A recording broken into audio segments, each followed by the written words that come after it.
There it is, ladies and gents. I just got to warn you, I've had so much fun in the pre-podcast show, not even the regular podcast show. So we're going to talk about thinking, acting, adapting. We're going to get you off and rolling, laughing, having a good time on today's episode of The Business Bros. So here we go. Shut up and sit down. The Business Bros podcast was created for you.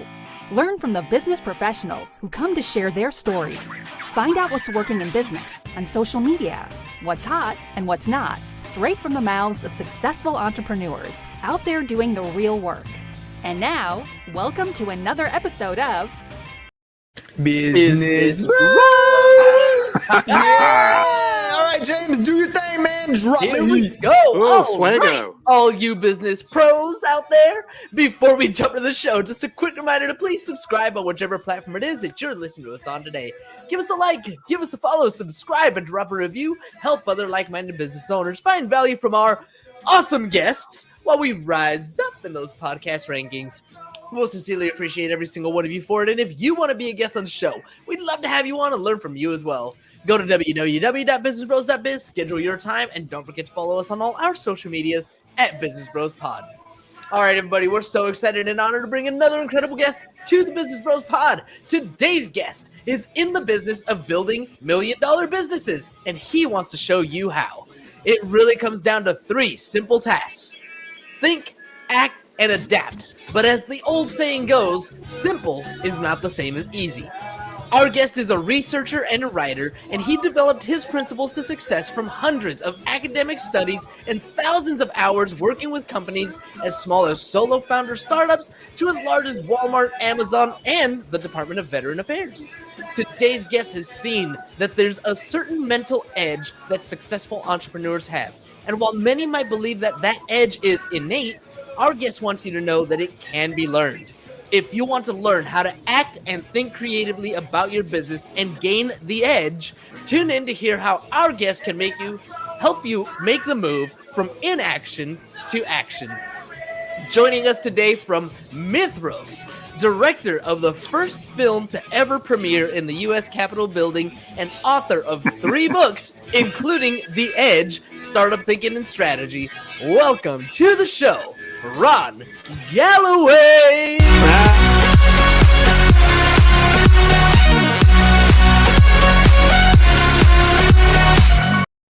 All right, Ron, we gave you quite the entrance, my friend. I think you're ready to rock and roll. What do you think? Yeah, no, I'm ready to go, and I'm ready to take action, and that's sort of the whole point of everything I like to talk about is in a nutshell what I'd like to, my theory, what I've written about.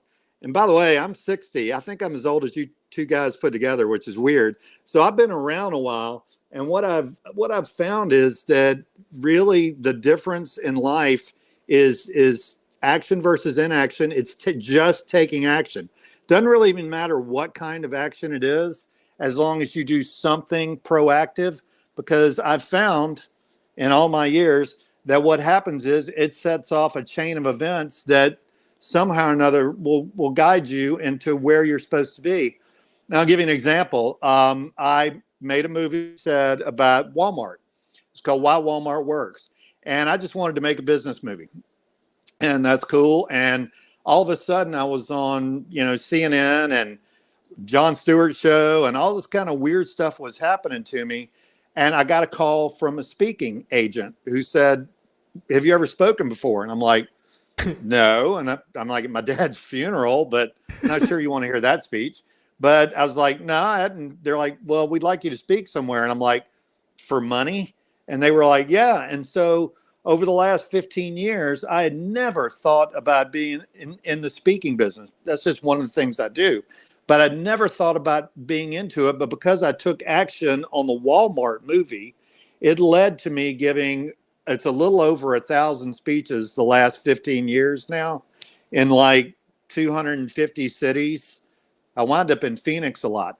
But the whole point, my big point is, if I had not taken any action, if I just sort of chilled out, and done my thing and stayed in my happy little job, I wouldn't have had like the crazy, wonderful experiences I've had over the last 15 years. And I wouldn't have, the great thing about the speaking business is it gives you a lot of free time, and I wouldn't have been able to raise my kids the way I did. So by taking action in one direction, it led me to something else that wound up being a 15-year career that I loved. So the point is, it's like, do anything, do something. Everybody's sitting back, especially right now after the last year and a half. Everybody's kind of frozen. And my attitude is, right now, it's the best time in the history of the world to start a business. There's never been a better time to start a business ever, because right now I could go online and, in 2 hours, set up an LLC, set up a website, and have international distribution, through whoever, Shopify or something. I could have a global business in less than 2 hours, right? Yep. That's never been possible before. Anybody who's not starting at least one business right now is completely missing out on what, and I've been here 60 years. I've been in business 40 years. I've never seen a better time to be an entrepreneur and do your own thing than right now. And all it takes is a willingness to act, because you might not wind up where you think you're going to go. But like me, the universe has an interesting way of rewarding you when you take action, and it will reward you sometimes in ways you didn't expect, right? And so, like, if I had not done that movie, I would not be sitting here talking with you guys right now. I wouldn't have written the book. I wouldn't have done all these other things. I could very easily have stayed in the job I was in, which I hated. I was a stockbroker, hated it. But until I took action doing something I wanted to do, I was just, I was making good money, but I was not enjoying life, and I knew I was not doing what I was supposed to do. And until I started a business, when I started a business, exactly then, all of a sudden things just sort of turned around, and it's like, oh, this is what I'm supposed to be doing now. And you mentioned the book, The Edge, that I wrote. It's, what's interesting is I named it after a movie called The Edge with Anthony Hopkins and Alec Baldwin. Have y'all seen it? No, I haven't seen it, but Anthony Hopkins is awesome. Yeah, well, it's a movie where they're stuck in the Alaskan wilderness and a bear is chasing them. And Anthony Hopkins wants to take action and figure out a way to kill the bear. And Alec Baldwin just wants to give up. And if he gives up, the bear's going to kill both of them. It's a really profound movie. It's one of the best, weirdly, it's one of the best business movies I've ever seen, because it shows the consequences of action versus inaction, which is what I'm completely about. Actually, what I did, I'm big on movies. I printed out part of a script. Have y'all seen Collateral with Tom Cruise? Yes. Do y'all know Tom Cruise is shooting a movie in freaking outer space, by the way? Right now, shooting a movie in outer space? The next Mission Impossible, he's going up in a SpaceX, and he's going to shoot a movie in outer space. Elon's letting him do it in one of his things, and he's going to do, allegedly, an EVA. He's going to be outside the capsule. Anyway, he did this fabulous movie with Jamie Foxx, and it's called Collateral. And Jamie Foxx is like this taxi driver who's dreaming of starting his own limo service. He hates his boss. He's dreaming of starting his own limo service, but never does it.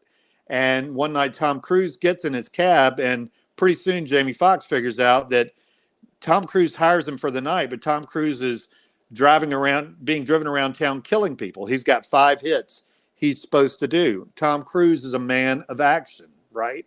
Right. Jamie Cruise is a man of inaction. And they have a conversation, and I wanted to read it because it's like one of the best pieces of dialogue I've ever read, because Tom Cruise starts getting on Jamie Foxx almost in a fatherly way about not doing anything with his life, just driving a cab. So Tom Cruise says, so driving this cab temporarily is all BS. And Jamie Foxx is like, it's not BS. Tom Cruise is like, 12 years driving a cab is not temporary. Jamie Foxx starts making these excuses. He's like, you got to get cash together. insurance, bond, maintenance, tires, staff, client list. You know, it's not easy. And Tom Cruise is like, why not? And Jamie Foxx is like, cause it needs to be perfect. Tom Cruise is like, And Tom Cruise is like, how much you got saved? Jamie Foxx is like, none of your business. So Tom Cruise says, here's the money line. He says, your business plan, someday my dream will come. And one night you'll wake up and discover it all flipped on you.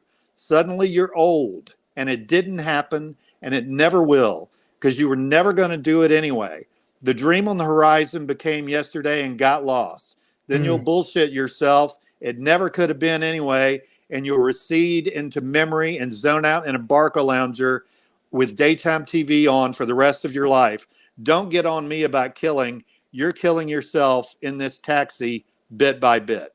Right? It's one of the greatest pieces of dialogue in any movie ever. That's Collateral. But Tom Cruise is a 10. A 10. You know, he's leading the life he's meant to lead, whereas Jamie Foxx is just dead. He's dead in a cab. He refuses to act on his dreams. But at the end of the film, his character takes an arc about 3/4 of the way through where he becomes a man of action, kind of battling Tom Cruise. And he begins to see that his life almost immediately turns around. And the crazy thing about it is that's how it happens in real life. But you just have to do something, anything, just something. You know, it's like, it's almost like it's a conspiracy that we have Netflix and HBO Max and all this, because it's so easy just to sit back and watch 120 hours of TV every week. It's the easiest thing in the world. Yeah, I mean, it's just like, it's the, you know, all day long you could sit there and watch TV. It's infinite TV.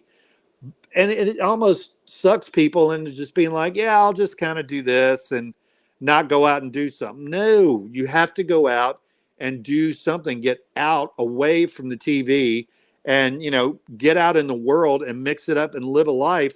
Because what you don't want to do is wind up being my age, I'm 60, and have regrets. My dad, when he was 65, he had Alzheimer's. He's actually right there, over there.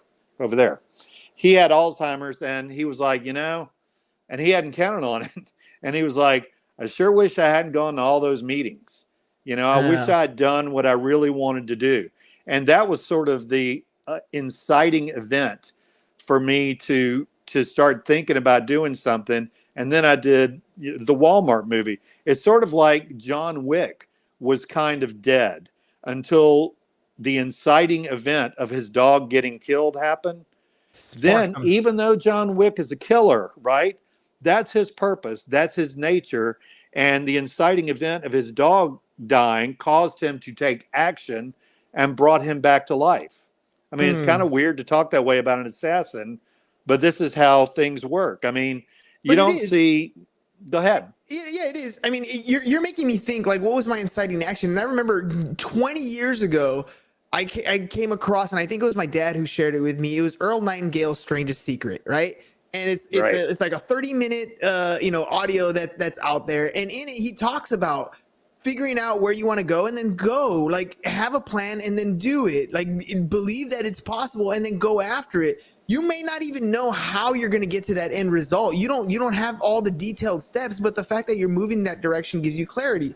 I've been on this path for like 20 years, and I've started a tax practice, I got into financial planning, I got into real estate, all these different things, and I didn't exactly know where it was going to take me. I just keep going on this path. And today, I mean, like you said earlier, 833 episodes, our network is huge. You know, we're getting things rolling in a way that never thought were possible because we decided to take an action. Like, you know what it's like? It's a little bit like Clint Eastwood started out being an actor, right? Yeah. Well, now he's thought of as one of the greatest directors ever in Hollywood. Yeah. Because he acted. That gave him an opportunity to watch all these directors. Then he started directing, and he directed probably the greatest Western ever, as well as, I mean, and what's crazy about him, I have it around here somewhere, but I think since he was my age, because I wanted to figure this out, since Clint Eastwood was 60 years old, he's directed, I think it's 23 films, right? Since he was 60. years he's not old. the only one. I mean, look at the Colonel Ridley from Colonel Scott. Sanders. Look at Ray Kroc from McDonald's. Like a lot of them didn't get to where they got to. This is my later. Ridley Scott. This is my Ridley Scott cheat sheet because I'm like, well, Ridley Scott didn't do this till this age. Ridley Scott didn't make Gladiator until he was 63, right? He didn't make American Gangster till he was 70. He didn't make Prometheus till he was 75.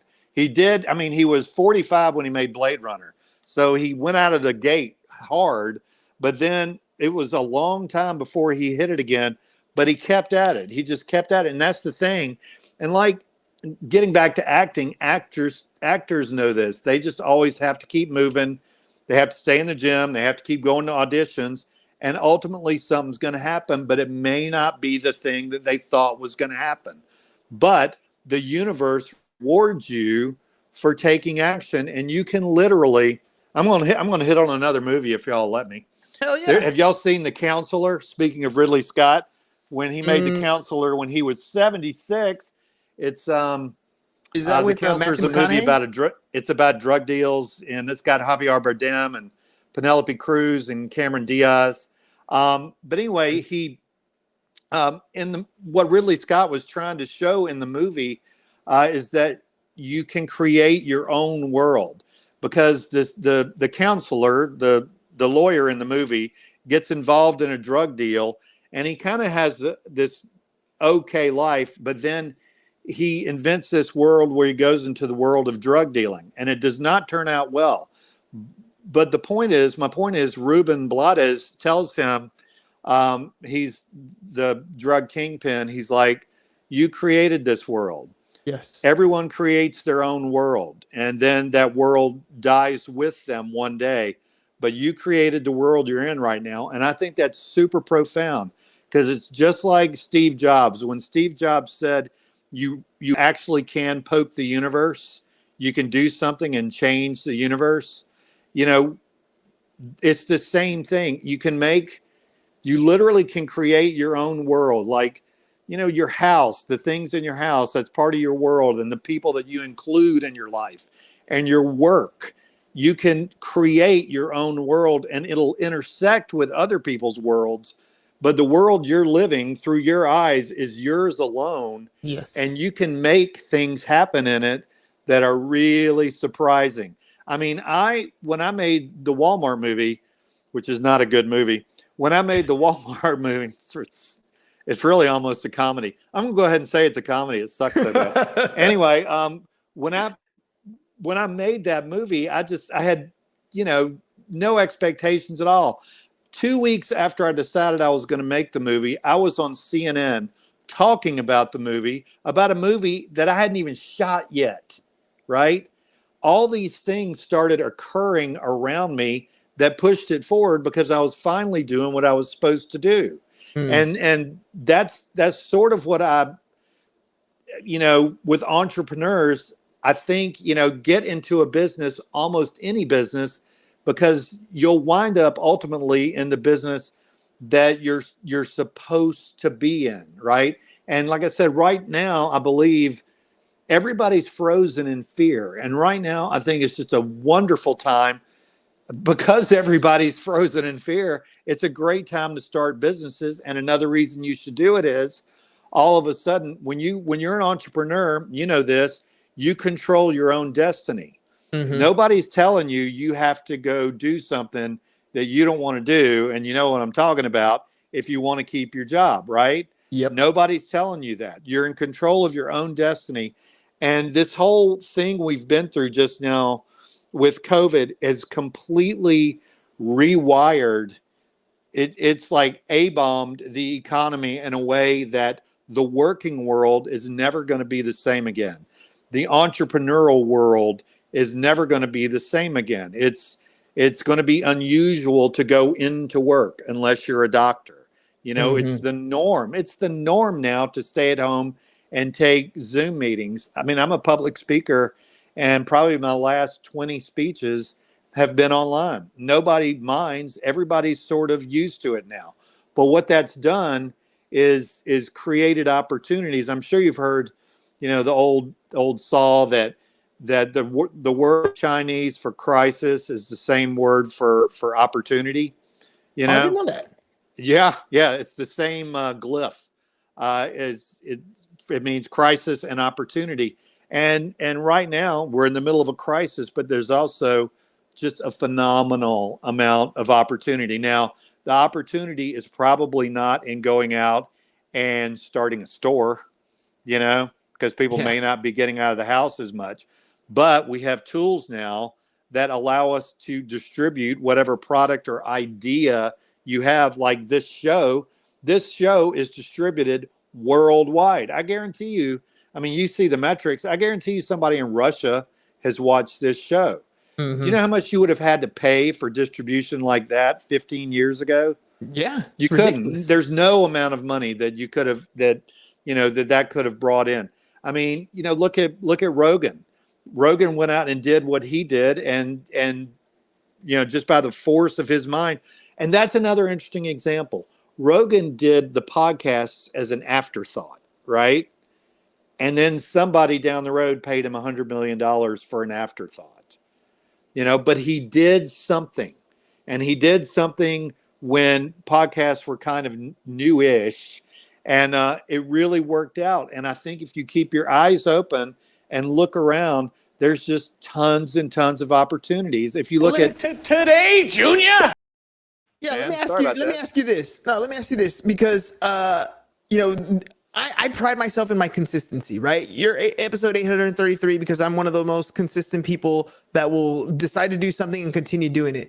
But at what point is consistency like crazy? Like, when am I supposed to shift into that business that I'm supposed to be in? Or, maybe this is already what I'm supposed to be in. That may be the case.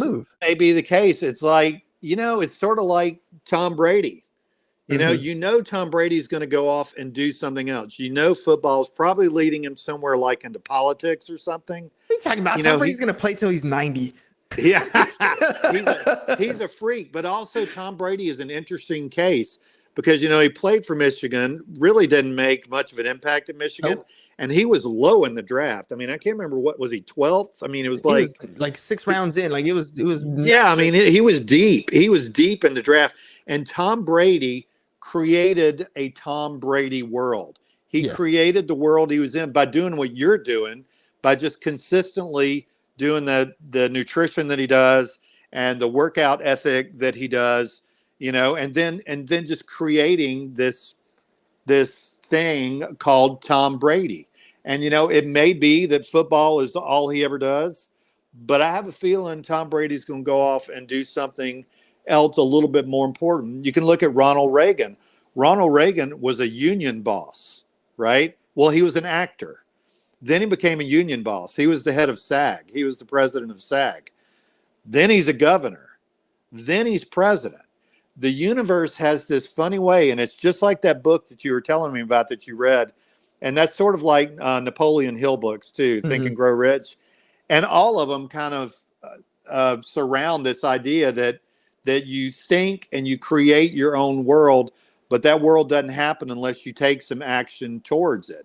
That's right. Ronald Reagan was a middling, radio announcer and wound up being president of the United States of America, right?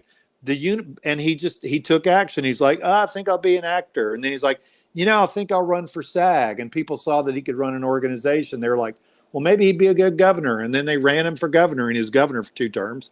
They ran him for president. I mean, it's just, the universe has a funny way of helping you out when you're doing the thing that you're supposed to be doing.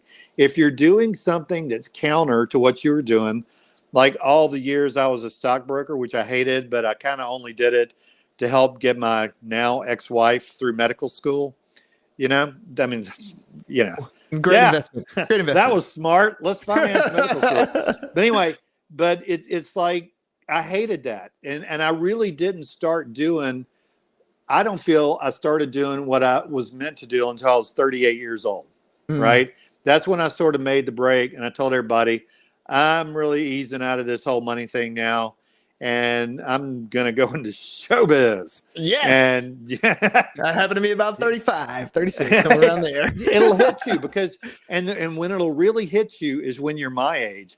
You don't want to be me and go, man, I wish I'd made a movie about something, maybe Walmart or something.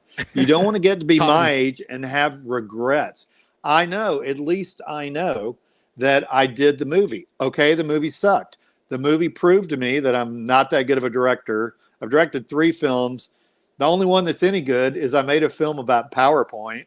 That's messed up. But anyway, but the thing is, I'm not sitting here at 60 wondering. And the other thing that's going on is the world that I live in right now, I love. I mean, I'm doing exactly what I want to do. You know, I get to help entrepreneurs. I get to listen to music 16 hours a day. You know, my basset hound is at my feet all day long. I was able to raise 2 kids who are in college now that are nice kids. I mean, they're good citizens. You know, it's like, so I'm sitting here at 60. I've burned through 2 bucket lists, right? I had a bucket list with crazy stuff on it, like I want to be on CNN, and I want to make a movie, and I want to do this, and then I did it all, and then I made kind of an even crazier bucket list, and then I did that, and it was like, oh, and so now I'm actually.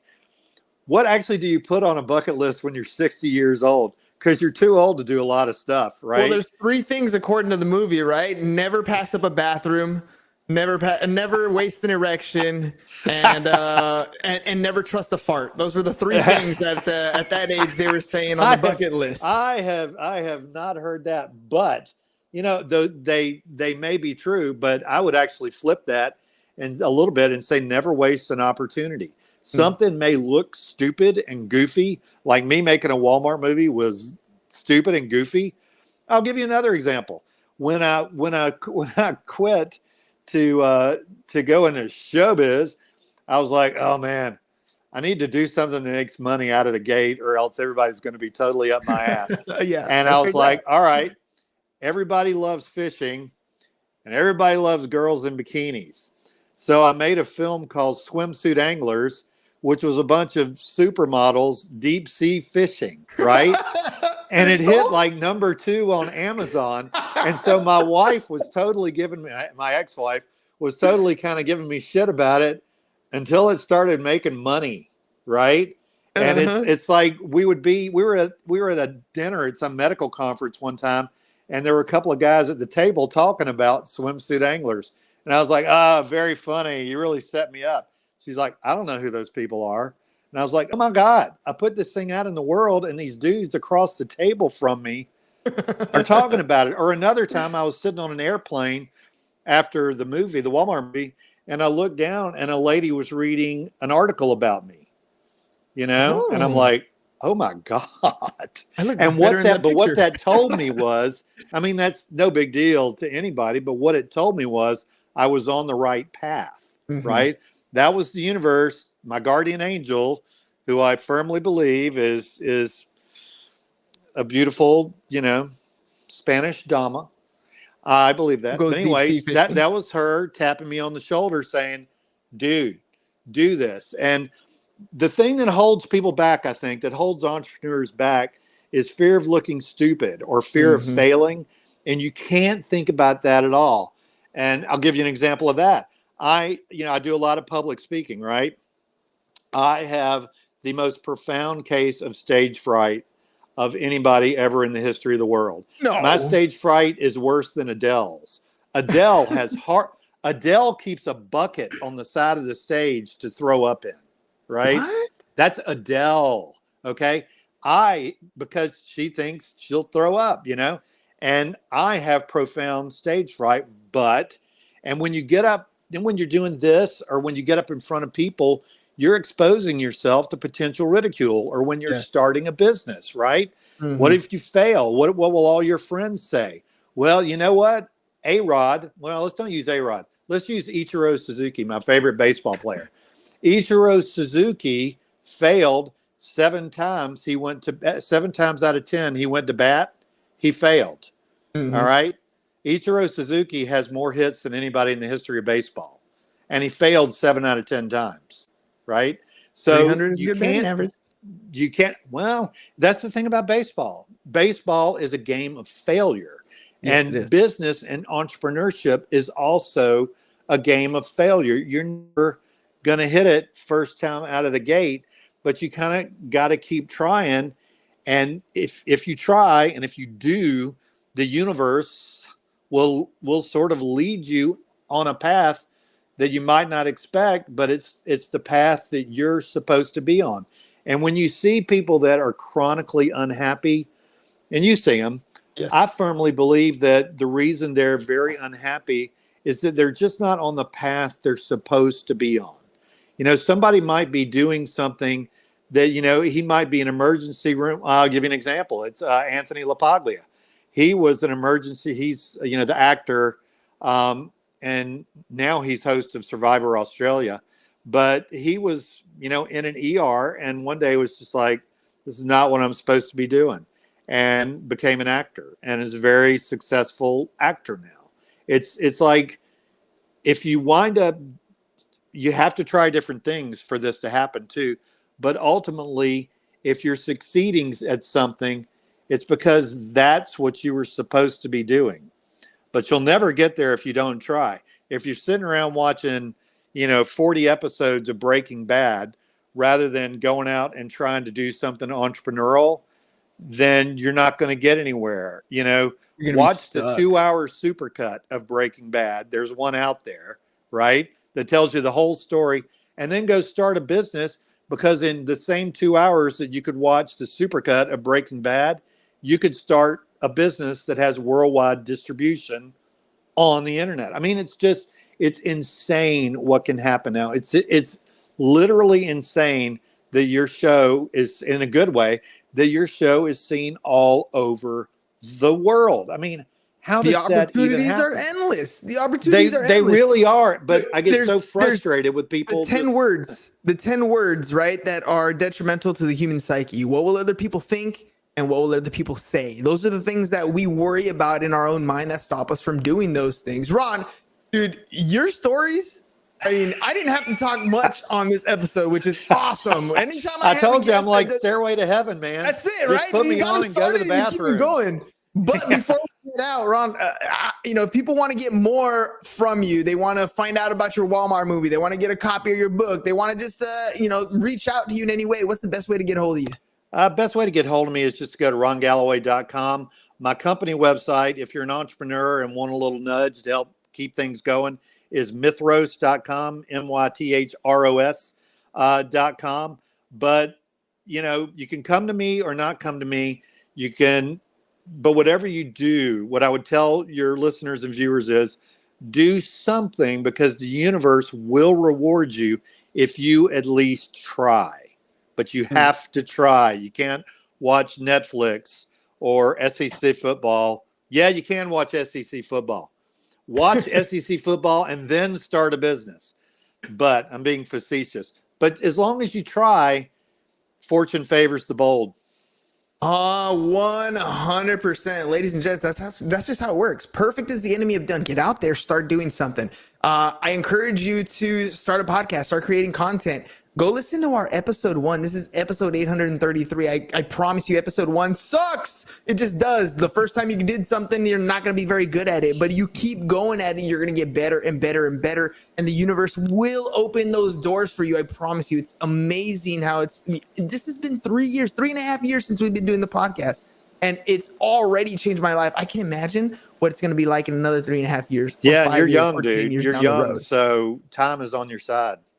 100%. And even then, right, I used to have this little quote on my business card. It said, 20 years from now, it won't be the things you did that you regret. It'll be the things you didn't do. That's what I was saying. Now that I'm 60, I look back, I don't have very many regrets at all. I mean, I regret that I got divorced. That was a bad. But other than that, I've kind of done what I set out to do. You know, I don't have any regrets about not trying anything. Now I'm in a part of my life where I'm an empty nester and things are fresh. And I'm like, all right. And, you know, life expectancy is increasing. I'm like, what am I going to do for the next 30 years? Mm-hmm. And that's it. Take action and Start the universe businesses. will point you. The Start universe will point you in that direction. businesses. Plural. More than one. Plural. See? Yes. Everybody get on my case all the time before. What? You have a real estate business? What? You have a tax practice? What? You have a marketing business? Yeah, dude. Because all those doors opened up when you started doing some stuff. All right, ladies and gents. Ron, thank you very much for coming on the show. My pleasure. Always a good time when I don't have to do much speaking, and you held your end of the bargain. Definitely entertaining, definitely worth listening. Ladies and gents, make sure you check out his book. It's The Edge: Startup Thinking and Strategy. You guys can find that at www.mythros.com, mythros.com. We'll catch you guys again next time. Peace, and we're out. Thank you for listening to the Business Bros Podcast. Are you looking to get more clients or to increase your income? Hernan, the business bro, can help you generate referrals through the power of podcasting. And James, the insurance bro with Pipeline Insurance, can help you effectively add insurance to your existing business.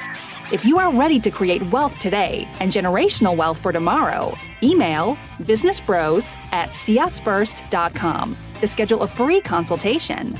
Or join the Business Bros Network, www.businessbros.biz.